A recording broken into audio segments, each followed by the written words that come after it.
Nascendo hoje, o podcast da V, Erros do Varejo. A nossa ideia, conversando com muita gente do nosso grupo, é falar um pouco dos erros, né? Aquele mundo que você não conta no LinkedIn, que você não conta na vida, mas é onde tem os verdadeiros aprendizados, sem ser mais um desses podcasts que começou o máximo. E aí, como primeiro entrevistado hoje, Peu, que é sócio da Dipoline e um dos fundadores, criadores do grupo do Acelera Varejo. É uma honra ter aqui você com a gente. Fala, Felipão. Primeiro, eu que agradeço o convite. E é uma honra também abrir esse programa, esse projeto da Acelera Varejo, que é falar um pouquinho dos erros, né? Eu sou a segunda geração da Dipoline, né? A Dipoline é uma empresa familiar e a gente está ali dando continuidade ao negócio. Então, agradeço o convite. Primeiro também quero deixar um abraço para todos aí que estão nos assistindo do outro lado, né, Felipão? Sempre importante. Boa. E aí, já sai falando? Você vai me trazer? Como que vamos fazer? Vamos conversar normal. Então, Peu, a gente veio com essa ideia baseado no que a gente ouve muito nas nossas conversas internas e que os grandes aprendizados vêm de erros, né, que a gente tem. E aí eu queria que você começasse contando alguma história de que foi uma dor aí, um grande erro que você fez, que você acha que mudou um pouco da sua trajetória, da sua carreira. Legal. Primeiro, pessoal, também quero parabenizar ao vivo, que essa é a ideia dos erros do varejo do nosso grande amigo Felipe. Teve um pouquinho de resistência no início, mas ele insistiu no tema e achei que foi sim muito legal e acho que é uma forma de poder ajudar todo mundo no varejo com as suas experiências, né? Cada um com a sua experiência, da sua empresa. Na Dipoline, até conversei um pouquinho com meu pai antes de vir para cá, né, para poder trazer mais elementos, né? Então, pensando na história toda da Dipoline, ele falou, poxa, filho, meu primeiro grande erro, nossa primeira grande dificuldade foi lá atrás, quando a empresa estava crescendo, acho que a empresa tinha uns 5 anos, e aí a gente resolveu colocar uma máquina nova, que falaram pra gente que era muito importante, que ia crescer, que ia expandir, que a gente ia conseguir aumentar bastante a produção. Foi um investimento importante, um investimento naquela época em dólares e tal, que ele não tinha, não estava preparado, mas foi convencido que aquilo seria importante para o desenvolvimento da empresa. E de fato, então ele fez esse investimento, comprou essa máquina, mas essa máquina ela montava só uma parte do processo. Então, na verdade, ela montava a parte da frente do calçado, mas faltou toda a parte de trás. Então ele teve que aumentar a equipe para dar a demanda dessa máquina e o mercado, naquele momento, em vez de crescer, reduziu. E aí ele falou, filho, foi uma hora em que eu tive que tomar uma decisão difícil. Eu praticamente vendi a máquina pelo custo dela, mas eu tirei minha despesa fixa, que lá estava parcelada, tinha uma série de compromissos com aquela máquina, e aí acabei me desfazendo, tomei um pouquinho de prejuízo, mas acho que essa situação ela vai ocorrer outras vezes na empresa, e eu vou te pontuar dessa mesma forma. Foi uma decisão rápida. Ele enxergou o problema, viu a dificuldade e resolveu. Não deixou isso ficando para frente, mas eu vou conseguir contornar, não, mas vai dar certo, não, eu vou conseguir.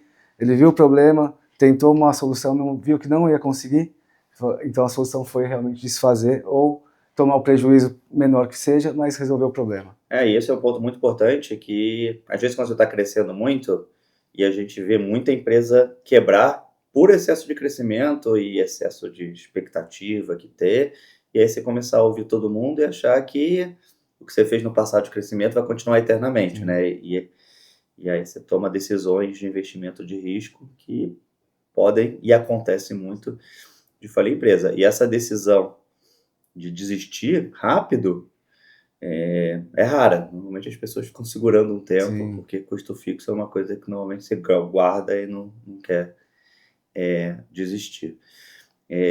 Mas desde o início, a Dipoline, ela produzia esses calçados, ela veio com essa ideia desse jeito. Como foi que estruturou isso no início? A Dipoline começou como fábrica, né? Então, assim, no início, quando ela foi inaugurada em 1974, ela era fábrica. Ela vendia para os maiores magazines de São Paulo na época. Ainda não tinha loja. A primeira loja veio alguns anos depois. E aí também foi um dilema, mas aí acho que não foi um erro, foi uma decisão acertada. Importante também ter essas aí. Quando a gente abriu a primeira loja, esses grandes magazines se sentiram incomodados. Falaram, poxa, ele vai vender o mesmo produto que ele vende para mim, então... E começou a ter um certo boicote. Se você abrir sua loja, a gente não vai mais comprar de você.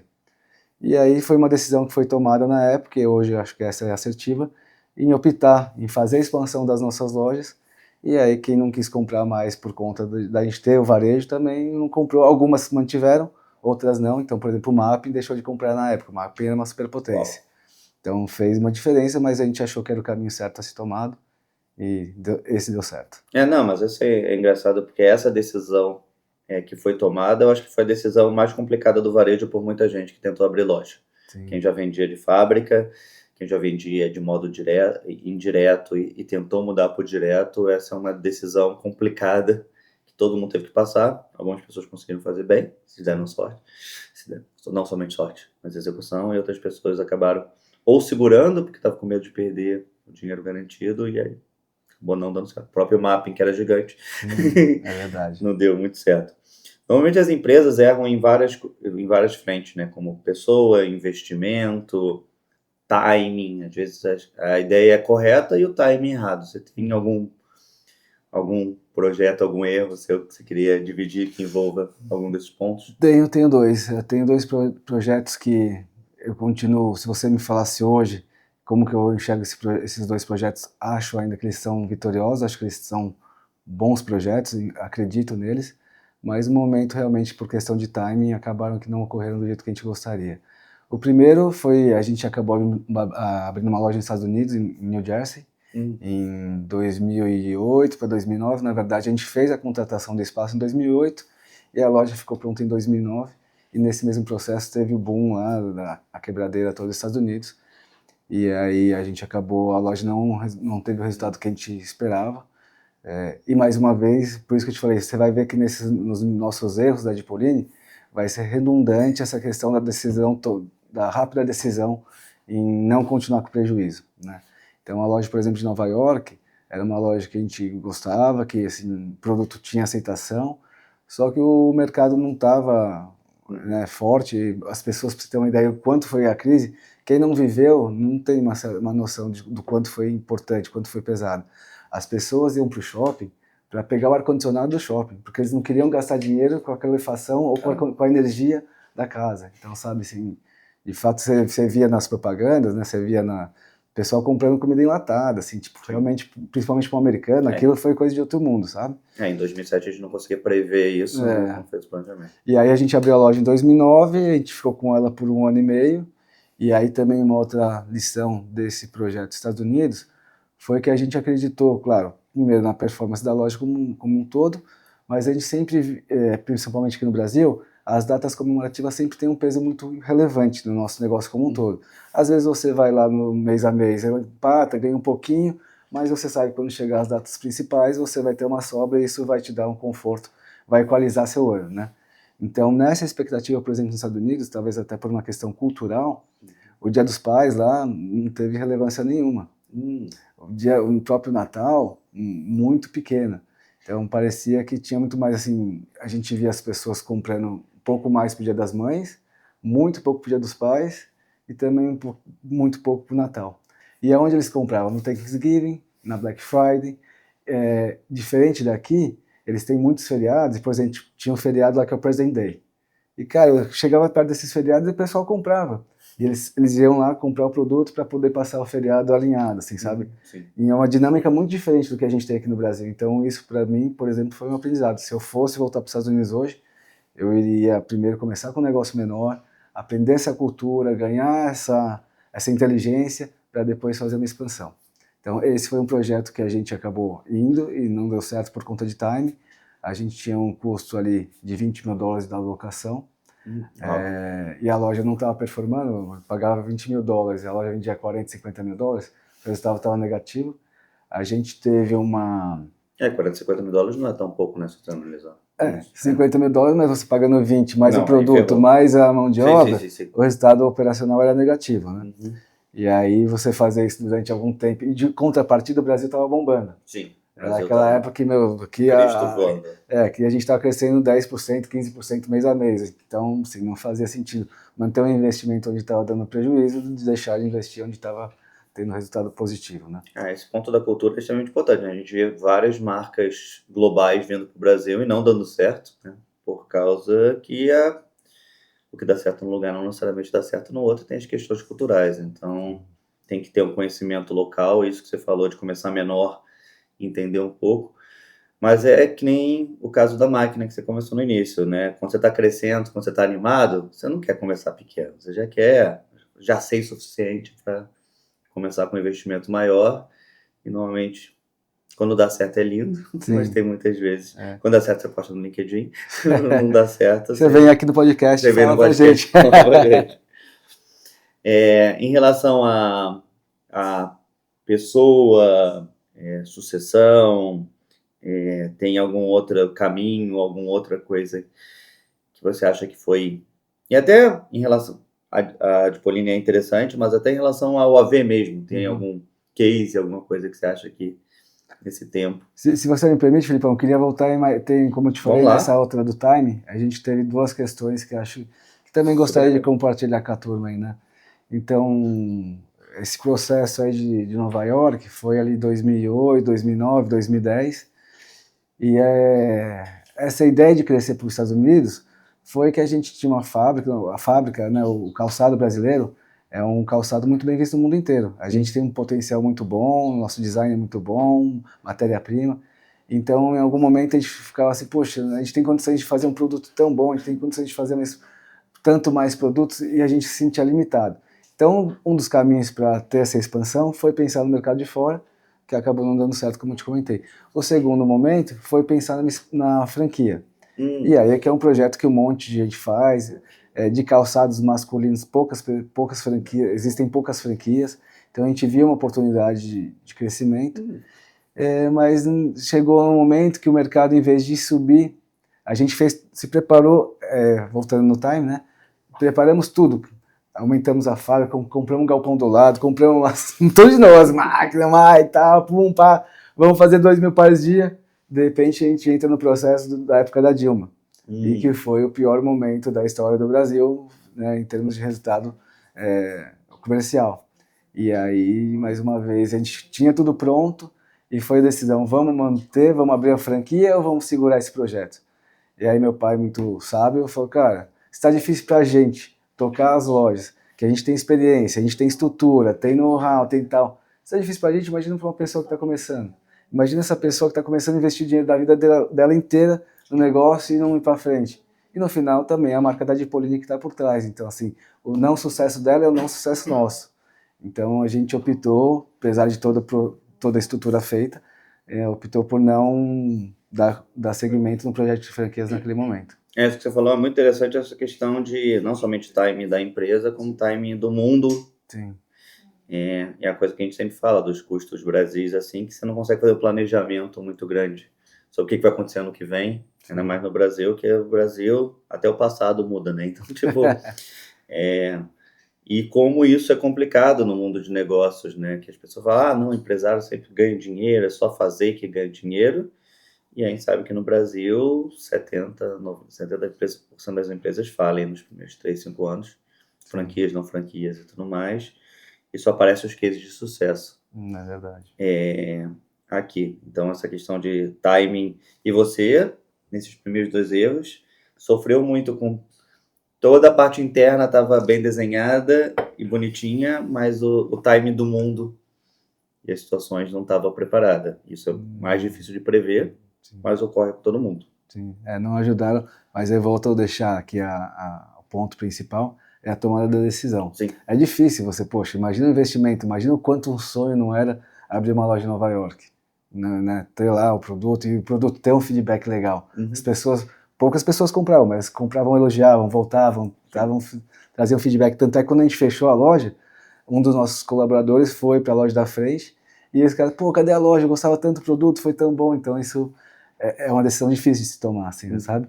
E na questão da franquia também, depois que você faz um investimento tão grande, imaginando que você ia poder ter um potencial de ter 50, 100 lojas e crescer o marketing, a empresa ficar maior e tal, são sonhos, né? E você vai falar, cara, eu sei, entendo, mas tem que fechar, tem que encerrar o projeto. É uma decisão difícil, mas tem que ser tomada. Matar sonho sempre dói. E você me perguntou um pouquinho também da sucessão, né? Isso. Cara, falar da sucessão é sempre, eu acho que é uma dor muito grande. 5% só das empresas chegam na terceira geração. Caramba. Então, assim, isso é um dado forte, né? Na verdade, acho que para a segunda geração já cai pela metade, acho que são 55% ou 50% das empresas que chegam à segunda geração. e na terceira geração só 5%. Então, assim, são números de fato impressionantes, né? Eu acho que a sucessão é sempre um dilema, porque ela tem dois viés, tem dois olhares, né? Então, por exemplo, eu tenho uma relação muito boa com meu pai, é uma pessoa que me inspira, que eu admiro. Ele começou a Dipolini do zero, então, assim, é só elogios. Mas, quando a gente fala numa sucessão, principalmente empresas do tipo da Dipolini, que são empresas familiares, ela tem um legado além do negócio, ela tem um legado da família, né? Então, ali, você ser ainda o controlador, você ser ainda a pessoa principal do negócio, ela te dá certas regalias ou certas forças, né? Sim. No negócio como um todo, não só no negócio principal, que é a empresa, mas também na família. Eu acho que meu pai teve um cuidado que foi legal, que eu enxergo essa parte dele. Eu e meu irmão, a gente sempre foi muito tranquilo com relação aos gastos, né? Nunca fomos de esbanjar, de excessos, muito pelo exemplo dele. Mas, de uma certa forma, ele, poxa, até os 40 anos, assim, já com 2 filhos e tal, eu ainda era um assalariado da empresa. E isso me incomodava um pouco, assim, sabe? Eu falava, poxa, pai, você me pede que eu olhe o negócio como dono, mas eu como funcionário, como executivo, e isso me incomodava um pouco. E aí, assim, foi um momento ali foram muitas conversas, foram muitas pessoas que eu tentei trazer para essa dinâmica, né, para que a gente tentasse chegar numa equação, que acabou vindo só depois da pandemia. Então, quando veio a pandemia, meu pai resolveu, tá bom, vou passar o negócio para vocês, você vai ficar com isso, você vai ficar com aquilo, cada um toca do seu jeito. E acho que o que dificultou um pouquinho o nosso processo também foi que eu e meu irmão, a gente tem perfis diferentes, né? Então, assim, eu acho que como pai, ele falou, poxa, como que eu vou fazer esse jogo, né? E olhando que cada um tem um jeito. E a gente acabou achando uma solução e aí foi feita a sucessão. Mas eu acho que eu falo que é um grande desafio, porque em algum momento, apesar dessa boa relação, apesar de trabalhar sempre na Dipolini e ter um carinho muito grande, em algum momento eu talvez tenha ficado desanimado, assim, em algum momento eu tenha perdido um pouquinho aquela super vontade, aquele super garra, poxa, eu me via que de repente eu precisaria ganhar não só ser um executivo, mas ser enxergado como um dono, entendeu? Apesar de no final do ano, sobrou um pouquinho, tem um bônus para vocês, mas não era isso que eu queria. Eu queria falar, cara, eu quero ter a responsabilidade como dono e quero também planejar minha vida, né, como um dono, assim, ter meus resultados, olhar para frente, fazer meus planejamentos de investimentos e tudo mais. Então, demorou um pouquinho para isso acontecer, brinco com ele hoje, falo, poxa, pai, podia ter sido uns 10 anos atrás que ia ser mais legal. Mas aí eu volto também naquela questão. Se, na cabeça dele, né, eu acho que se ele faz isso um pouco antes, ele imagina, pô, ele voa e aí eu não seguro mais, sabe? Então tem essa questão de empresa familiar, de tentar lidar com essas questões todas, e acho isso sempre um detalhe que precisa ser trabalhado por todas as empresas com muito cuidado, muito carinho, muita conversa, acho que...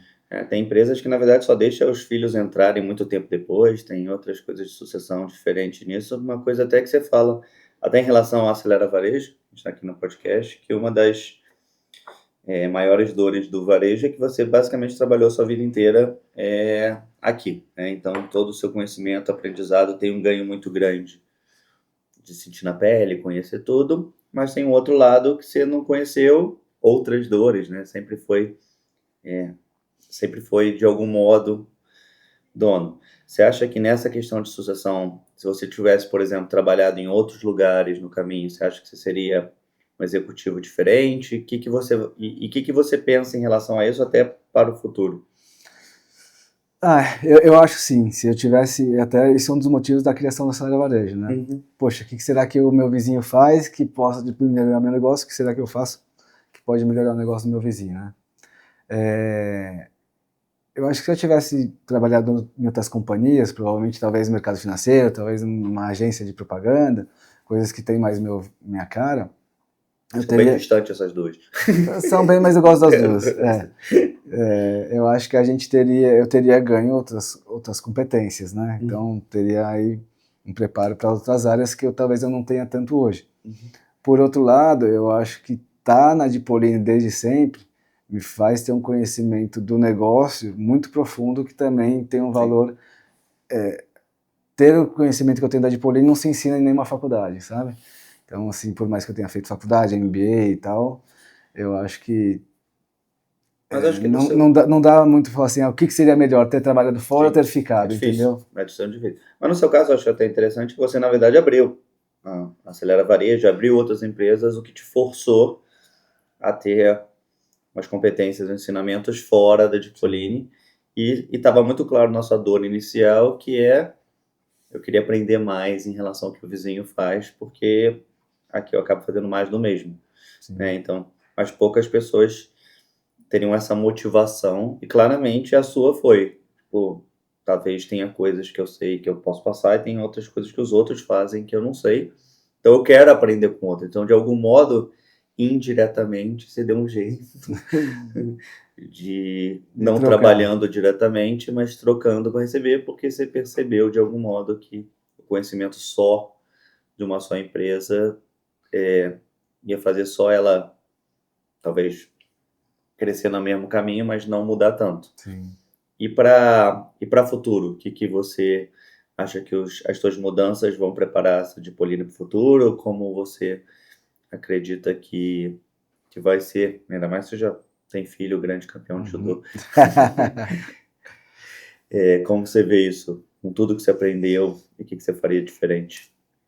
Cara, eu acho que assim, eu vou falar um pouquinho também do que eu não faria diferente, porque como eu te falei, eu tenho algumas competências que vieram dos ensinamentos do meu pai. Então, com 16 anos, por exemplo, eu já trabalhava. E poucos amigos da minha idade, com a minha condição, trabalhavam. Todo sábado eu ia para o shopping, ficava lá no Center Norte aprendendo.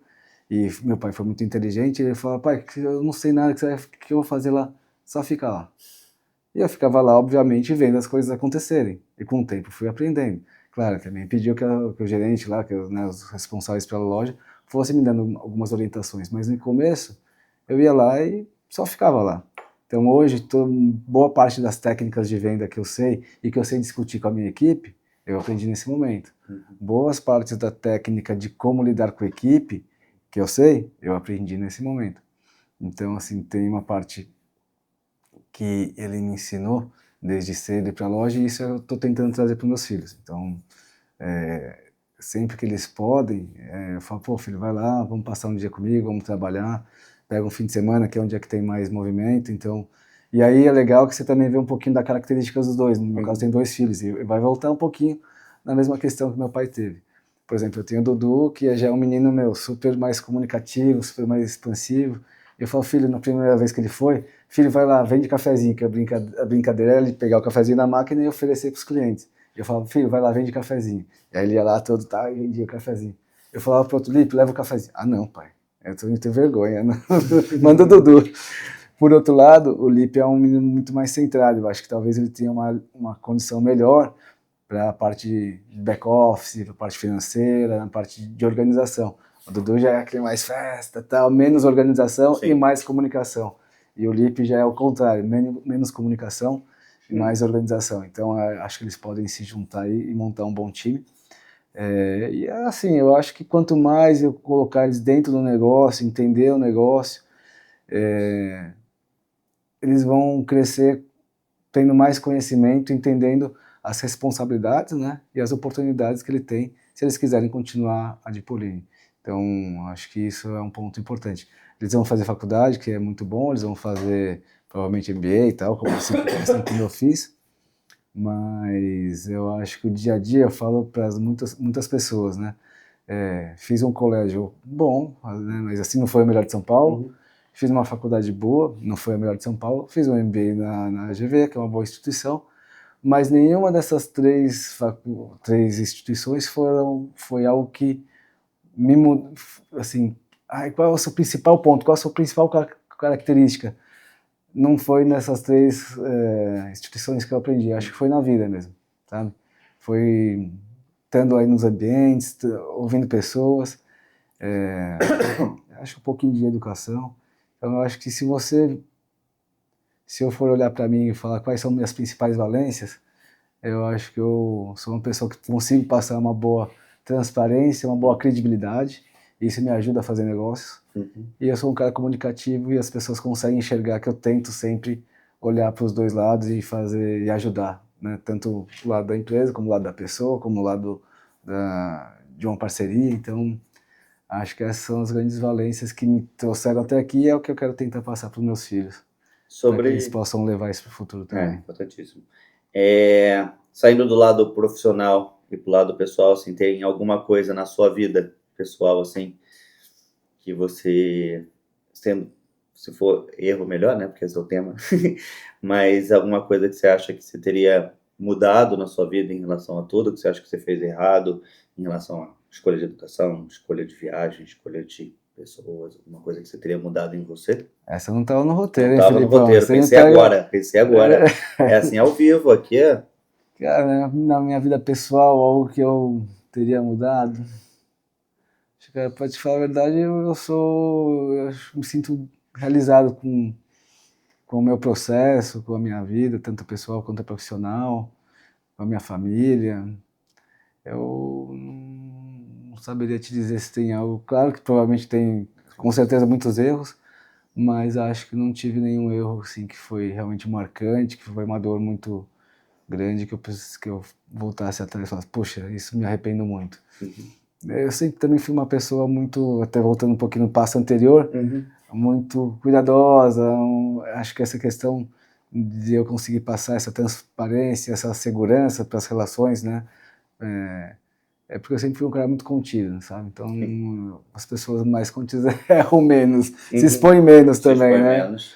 Talvez não viva tantas alegrias que outros talvez vivam, mas também acaba se expondo mesmo. Mas então, é um ponto legal, quando a gente vê o pessoal lá do próprio Acelera Varejo, assim, normalmente os que têm mais sucesso parecem os menos contidos, de algum modo, assim, mas também deve ter sido as maiores falências também, de algum modo. Você vê muitas pessoas, assim, aí do meu ciclo pessoal, né? Eu vejo muitas pessoas que têm mais esse sobe e desce, essa energia e tal, e alguns hoje já porraram, são assim, muito bem-sucedidos, mas alguns desses quebraram umas 2, 3 vezes antes de porrar. E assim, você vê que talvez tenha um pouquinho, sim, essa relação. Eu gosto do jeito mais cadenciado, de uma construção degrau por degrau, não sou um cara tão aventureiro, tão de picos, não. Prefiro uma escalada contínua. E você teve um filho agitado e outro não, então tá vendo? Né? Todas funcionam desse jeito. É verdade. Eu tenho os dois, o mais novo, que até parece que meio que é esse mais serião e tal, ele que eu falei, ele vai levar jeito para ficar no escritório, organizado e tal. Mas eu acho que eu tenho um pouquinho dos dois. Eu tenho uma parte de comunicação, que eu gosto de estar com as pessoas, gosto de me relacionar. Então, apesar de ser um cara mais tranquilo, eu gosto de estar no meio das pessoas, eu gosto de, né, ouvir. E é uma coisa que sempre foi uma característica muito boa para mim, e eu divido isso com meus filhos. Eu falo, filhos, você, Dudu, você tem um perfil, Lipe, você tem outro. Mas numa conversa ou num relacionamento, tem espaço para os dois. Em uma conversa tem gente que quer ouvir, tem gente que quer falar. E o cara que quer falar, se não tiver o cara que quer ouvir, o negócio não funciona. Então eu, por exemplo, sou, apesar de estar falando bastante aqui, eu sou muito melhor ouvinte do que falante. Eu acho que é mais difícil você encontrar um ouvinte que vai ouvir, vai refletir, vai te devolver, do que um cara que fala. Que falar, a maioria das pessoas gosta de falar. É o que aparece então, mais. Né, então, eu acho muito importante ser o ouvinte, ser o outro lado da mesa. Interessante. Temos que valorizar os ouvintes. É isso aí. Ouviram? Estamos valorizando vocês aí. Bom. Uma coisa que a gente ouve muito nesse mercado é o relacionamento de lojista com shopping. Você tem alguma história, algum case aí disso? Claro, tem sim. Na verdade, os shoppings são bons parceiros, né? Foram importantes na história da Dipolini, no crescimento. Hoje a gente também trabalha bastante as operações de rua, que para a gente tem sido um sucesso. Então recomendo também para quem quiser se aventurar na rua, tem boas oportunidades. Mas a gente tem uma história, assim como a gente está falando de erros, tiveram alguns acertos, mas como a gente está falando de erros aqui, a gente fez uma aquisição de uma loja no projeto, sabe? Então, assim, antes do shopping estar pronto, e foi lá, convidaram meu pai, apresentaram todo o projeto e tal. Tudo lindo. Tudo lindo, um shopping importante hoje aqui em São Paulo ainda, um dos principais. E quando você vai fazer, né, buscar uma oportunidade, um ponto, tem algumas regrinhas. Então, poxa, qual que é a regra, sonho de desejo de todo mundo? Uma esquina no térreo. Então, uma esquina no térreo do shopping normalmente é um ponto super bem valorizado, é um ponto que tende a ter boa resposta, né? E nesse caso, então, ofereceram uma esquina para o meu pai, no térreo, e tinha uma escada rolante que dava acesso, né? Uau, subia, trocava, então assim, tudo de bom. Entre o projeto e de fato a realização, essa escada mudou de lugar. E o shopping contou que a ideia dessa troca era melhorar o fluxo, porque ele ia entrar com uma escada, ia descer de um lado, ia subir do outro, então teoricamente ele teria que rodar por todo o piso. E a verdade é que esse ponto que a gente teve investimento, ele ficou morto. E assim, depois que a gente entrou lá, não conseguia sair de jeito nenhum, porque era um lugar que, poxa, quem vai conseguir operar uma loja como essa? Nem comprar, primeiro assim, você não conseguiria vender. Ainda que você entregasse e fosse dar para outra pessoa também não ia conseguir performar. Então era um ponto que ia ficar sempre vago. Então o shopping não ajudava muito que a gente saísse de lá, a gente até falava, poxa, me arranja uma loja em qualquer outro lugar, eu vou, tal. Como eu falei, é um shopping bom, um shopping importante. E o shopping, por seu lado, eu falo, cara, eu entendo o lado deles, mas assim, eu tô falando como de Poli, né? Ou se eu tirar eles de lá, eu não consigo outra pessoa para completar esse mix. E dificultaram muito que a gente saísse, então sei que muitas vezes você acaba comprando na planta e dá certo e você até ganha, o seu negócio valoriza, mas pra gente, a gente falou, cara, nunca mais. Qual que é a nossa estratégia hoje para uma expansão em shopping? A gente deixa o shopping ser entregue, deixa ele performar 2, 3 anos, aí depois de 2, 3 anos a gente avalia. Mesmo que seja mais caro, é mais garantido. Prefiro pagar mais caro, mas num lugar certeiro, porque assim, primeiro que você vai ter o resultado, segundo, quando você erra, como foi o caso dessa outra operação, a gente ficou lá por 10, 15 anos com dificuldade, ou perdendo, empatando, ou ganhando pouco, mas assim, uma operação que nunca foi boa, entendeu? Então, puxa, é muito mais saudável no nosso pensamento esperar um pouquinho, pagar um pouquinho mais caro, mas para um negócio que você tenha segurança que ele vai performar, do que arriscar, talvez até ganhar um pouquinho na questão imobiliária, sim, mas poder ter, por outro lado, e as pessoas, às vezes, uma dificuldade. Né? Quem está ouvindo que não conhece, esses pontos de esquina, escada, corredor, loja próxima, faz muita diferença e pode definir sucesso ou não de um negócio, que às vezes quando você compra na planta você não consegue ver. Tem coisas meio... e eu já trabalhei em shopping, em abertura de shopping, e dá para claramente ver quem foi pego de surpresa ali, que vai estar num ponto que você sabe que não vai dar certo em 5, 6 meses, e a pessoa, era um sonho que ela estava lá, e esse sonho não vai fazer sentido. Vai gastar muito dinheiro, muito difícil sair, nem seu caso. Empresas não duram 10, 15 anos e tem que ficar no ponto ruim 10, 15 anos por causa disso. Então, às vezes, uma decisão que parece muito boa... conseguimos ficar porque tinha outras operações dando certo, né? Que pagaram, né? De uma certa forma, custearam essa operação que não estava dando certo. Se não, se fosse a primeira loja da Dipolini, talvez não existiria mais Dipolini. Exatamente. A gente falou de vários pontos, né? De pessoa, timing, financeiro, investimento, falamos de vários pontos aqui. Queria que você desse você já abriu de várias frentes, eu queria que você desse uma mensagem final aqui nesse primeiro episódio, assim, explicar um pouco por que a gente escolheu esse tema dores do varejo, que é uma coisa muito forte aqui. Que mensagem final que você gostaria de mandar para o nosso ouvinte? Pessoal, queria deixar uma mensagem aí para que vocês, apesar do podcast falar das dores, e acho que as dores podem nos apoiar, né, e nos trazer ensinamentos para que a gente não cometa erros. Às vezes a gente aprende com os erros dos outros, mais fácil aprender com os erros dos outros que o nosso dói menos, né? Frase tradicional.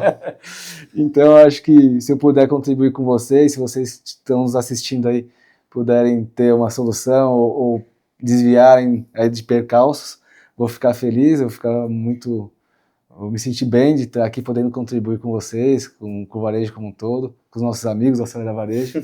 Agradecer ao Felipe aqui pelo convite. Espero daqui a pouquinho, a gente estava brincando aqui no intervalo. Ô, Filipão, de repente daqui um ano a gente pode voltar e me fazer. E agora, nesse último ano, o que mudou? O que ferrou mais? O que aconteceu nesse processo aí? Então, até deixar um rabinho aqui para daqui a pouco a gente estar mais uma vez junto com vocês. Espero que vocês tenham gostado aí. Desculpa qualquer coisa, alguma palavra errada, mas é que vem tudo do coração, então as coisas vão saindo. E estou muito feliz de estar aqui. Tem que chamar a Flá da V também. Boa. Segundo episódio.